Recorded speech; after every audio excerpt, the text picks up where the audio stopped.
Welcome to Popternative, where we dive into topical discussions from the worlds of pop culture, social media, and sports. Here is your host, Peter Remoliotis, aka PD Beats. PD Beats here from Popternative, speaking to Jenny Walser about Heartstopper, which is available now worldwide on Netflix, taking the world by storm. Welcome to the show. Thank you so much for being here. Oh, it's my absolute pleasure. Thank you for having me. I mean, it's been pretty crazy. I mean, there's not much more to say, right? Yeah, you got it in one. Crazy. Is it one of those things where, you talk to the cast and it's like it's coming out and you maybe know you have something special and that it might kind of take off the way it did, or did you have like no idea? I mean, I think obviously there was a big fan base of the books, so we knew that there was already like quite a lot of expectation on the series. Mm-hmm.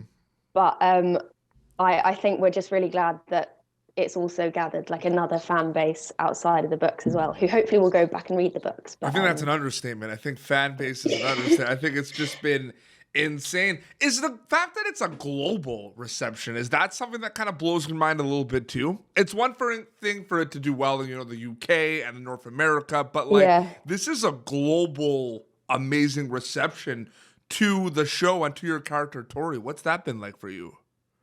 It's been wild. Yeah, I think it's kind of hard to actually picture the fact that there's people halfway across the world watching our show. Mm-hmm. I mean, when on the day that it came out, a few of us were together at the time, and we were going through sort of watching it with the different dubbing in the different languages. Yeah. So that was kind of wild to see our faces with like a whole nother language and seeing that, people all around the world are going to be able to experience this show. I think it's the Netflix factor too, right? The fact that so many people, because of Netflix, have that. So I'm actually curious, because I had a question about the graphic novels, but when were you told, were you told it was going to be on Netflix? Like, when were you aware that it was going to be a Netflix show? Was it right away when you were filming it? You knew it was a Netflix show?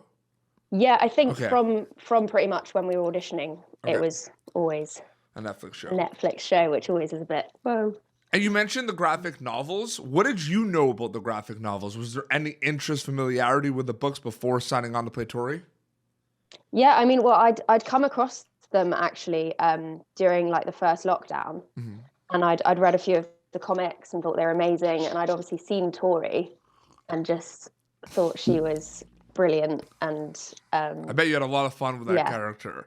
Yeah, I did. A lot of fun. But yeah, it was really just one of those weird, I don't know if you believe in fate, but it was just one of those things where it kind of all just happened at the right time. Is it an interesting situation in terms of preparation with like the graphic novels, because some characters are in the graphic novels, right? And some aren't. I feel like that's kind of interesting, right? Because like you could prepare for your character regardless whether she's in the graphic novels or not. But like maybe there are certain characters, like I know we spoke to like Rhea Norwood, like Imogen is not in the graphic novels, right? So I feel like that's kind of an interesting thing. Does that kind of like make the preparation a little bit more complex in your opinion? Yeah, probably. I mean, I think it's definitely been a case of, I think we wanted to stay true to the comics completely as much as we could. But at the same time, this series is like a kind of new life to them. Mm-hmm. So this kind of exists alongside but outside of the books. So I think that was kind of freeing, so that you weren't completely tied to everything from the comics, because as you say, there's new characters who aren't in the comics, and elements of the storyline that are changed and things like that. So absolutely. This is a question that a lot of the fans really, really want to know. It's all over social media, I see. I mean, it's a yes or no question, and you can kind of elaborate. Did you audition for Tori? Yes, I did. Okay, interesting. Yeah. Okay, good. Basically. Well, it worked out.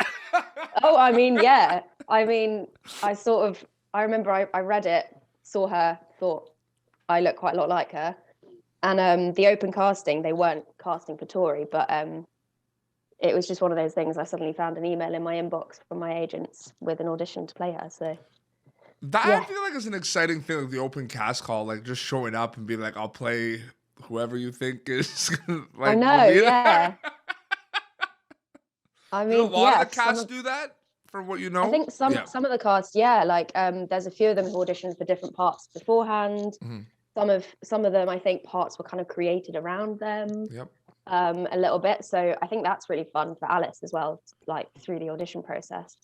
Was the audition process just kind of a simple, just kind of going over the lines, kind of going back to the graphic novels? What was the process like for you to make sure you were like, prepared for the audition? Yeah, well, I mean, I read Solitaire. Yeah. That was like first thing on my list other than the comics. And I also just tried really hard to like, I think it's really cool that you've got the graphic novels to draw on your physicality and facial expressions. Yeah. So I just, I tried to sort of match the way that Tori looks at people, her physicality, her dryness, like the clues are all in the text basically. So there's just so much, there's a lot of sass. Oh yeah. The sass is real. It was, I don't know, you saw a couple of days ago, Netflix posted something and then about about Heartstopper, and then someone like responded with like, "This is the queen we all know." It was like a photo of Tori, like yeah, it's pretty mad, crazy, right? Oh yeah, it's like nothing that I would have expected. It's very, very surreal. What are some like we established, you know, she's got the sass. She's there for her brother, but at the end she's there for her brother and everything. Yeah.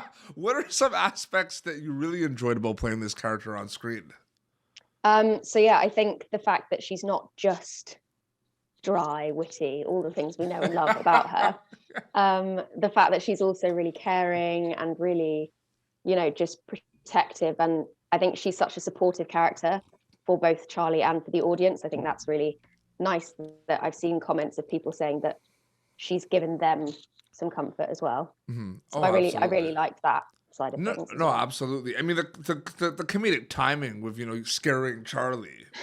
I mean, you and Joe probably did those scenes. Like, I'm sure there were some, like, were there some scenes where like Joe laughed or you laughed and you had to redo them? Like, what was that like?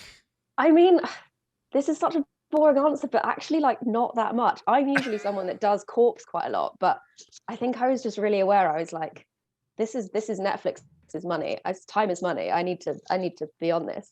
But I mean, the one that we had to do quite a few times was when I throw the slipper at his back. Yeah. Because I'm really not actually very good at throwing at all. So what were some of the chat? Were you able, like, because those scenes, those are in like, they're important scenes kind of showing the brother-sister relationship. They are important scenes, even though some of them are pretty quick, right? It's just you sipping on a drink and then leaving. Like, they're pretty quick. Were there any discussions with Joe, like, before, like, what were the conversations before going and shooting these scenes? Like, did you talk to him at all? Or was there any, like, kind of game plan? I'm just curious about that. I mean, we met at the read-through alongside when I met everyone else. Yeah. And I immediately sort of, obviously, knew how wonderful he was and how brilliant for the character he was.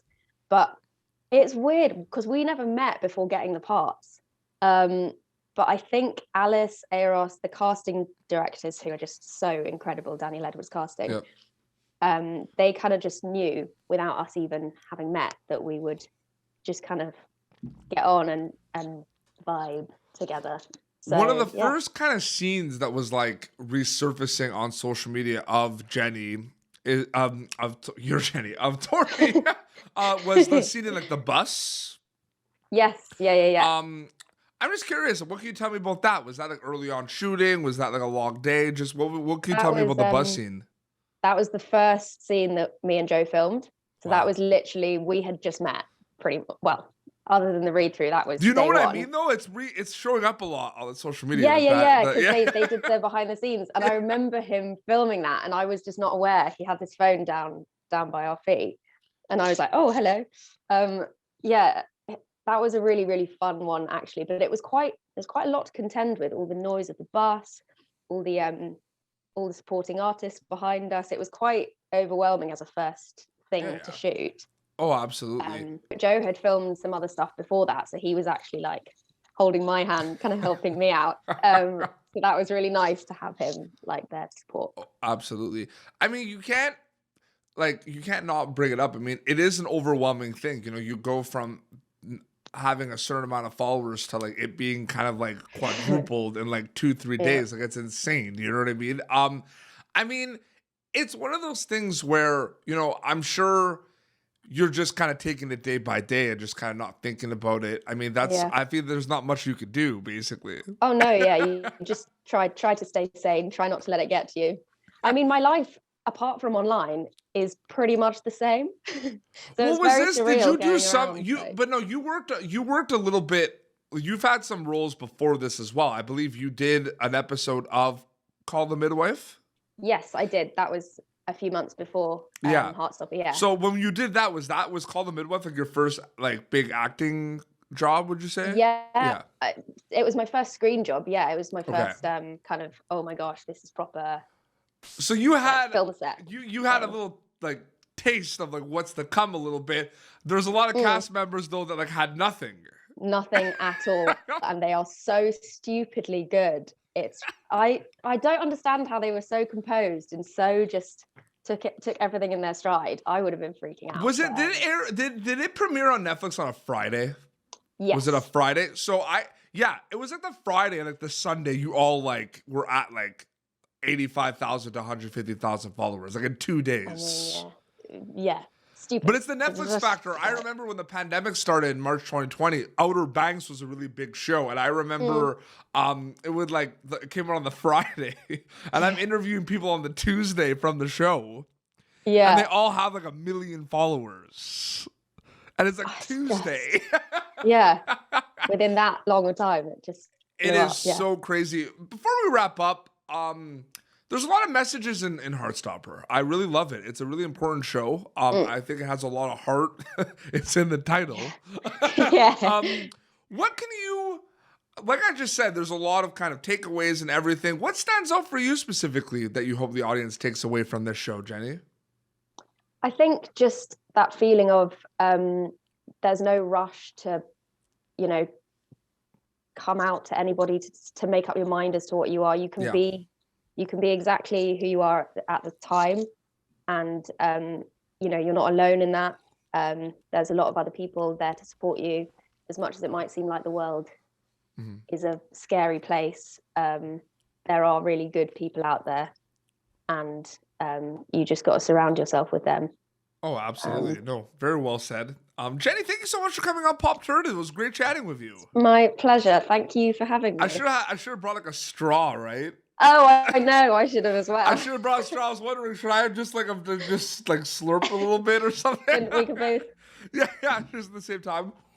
A little sip. There it is. Absolutely. No, this is great. If you know what, Heartstopper is available worldwide on Netflix.